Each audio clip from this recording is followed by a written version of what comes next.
what clients are going to be looking for now are more flexibility closer in to be able to cancel or change those buys because of business needs. That's media consultant Stacey Shepatin on the future of media buying. And that's our main topic today on episode 3 of the CMO Weekly.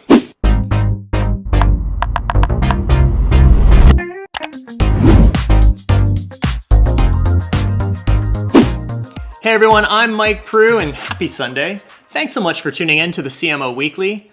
We start off with a warning from Nielsen about a new layer of consumption behavior that's emerging as a result of the pandemic-induced recession. According to Nielsen, a middle tier of 52% of consumers who have not yet seen a financial hit since pre-COVID are planning for an uncertain future by reducing their spending.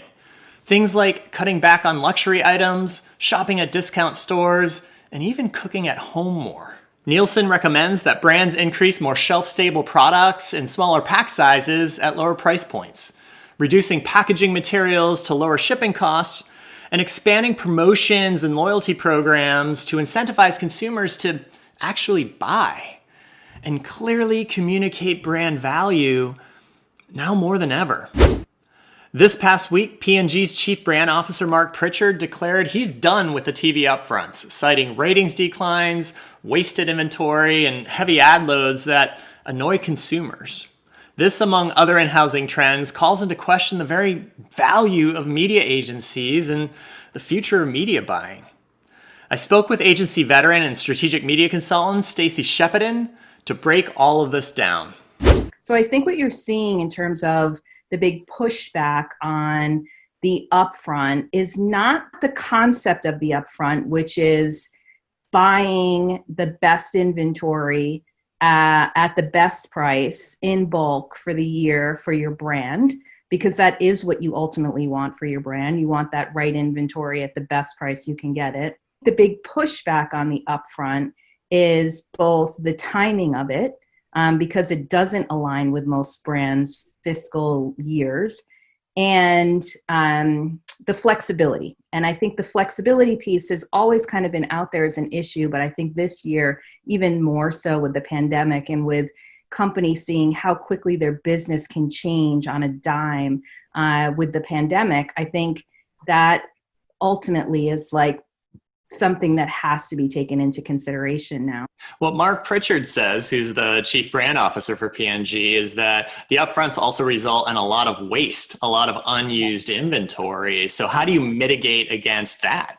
The upfront has those cancellation rights built into it already, but the decisions they ask for those decisions pretty far out from the start of a quarter. So I think what clients are going to be looking for now are more flexibility closer in to be able to cancel or change those buys because of business needs.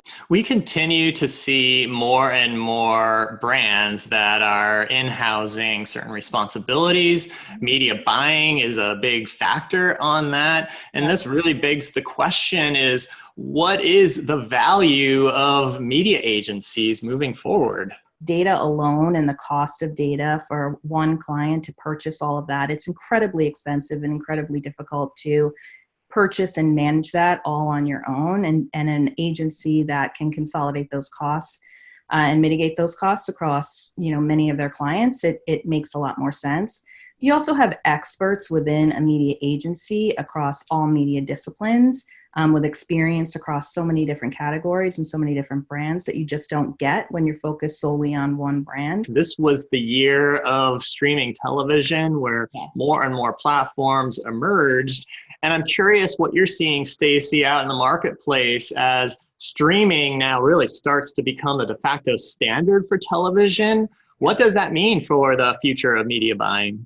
We have to follow the consumer behavior, right? So understanding what they're consuming, when they're consuming it, where they're consuming it. The problem with some of what they're streaming is it's not ad supported, right? So we need to be even that much more creative in how we find the right marketing messages to place in front of those consumers. One of the biggest challenges with streaming and connected TV was measurement, and the industry is working through that. We're not totally there yet, but things are getting better.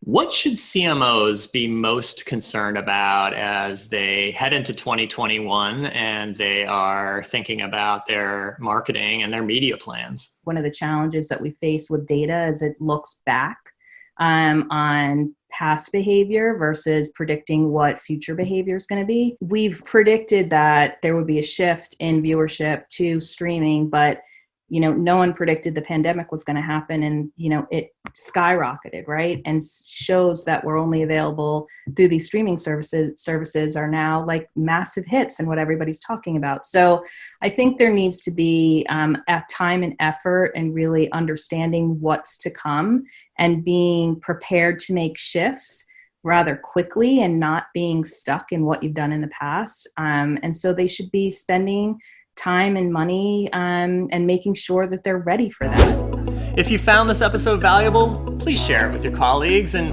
while you're at it, give it a like and subscribe to my channel. And I will see you next Sunday evening for episode 4 of the CMO Weekly.